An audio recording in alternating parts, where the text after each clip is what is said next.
Hi, I'm Birdie. I'm doing a series on Indian boarding schools in the United States. My grandmother was a survivor of Wrangell Institute in Alaska, and my dad has worked in repatriation for over 30 years. My dad is Bob Sam. He is an expert in repatriation. He is also a graveyard caretaker. My goal with this series is to summarize all of my resources that I have linked on my website. These resources are meant to educate anyone from anywhere on the history of Indian boarding schools, predominantly here in the United States. So let's get started with part 1, the Doctrine of Discovery.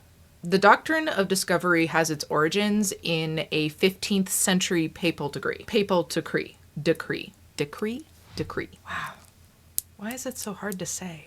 This decree granted European Catholic nations the right to claim non-Christian lands, subdue their inhabitants, and convert them to Christianity. It's rooted in the concept of terra nullius, where lands not inhabited by Christians were considered free for European colonization. The doctrine justified European colonization and forced assimilation of indigenous cultures, especially in the Americas. It was used to legitimize seizure of lands and the suppression of indigenous identity, culture, and religion. In Canada and the US, the doctrine was tied to the creation of residential schools, where Indigenous children were forcibly converted and assimilated.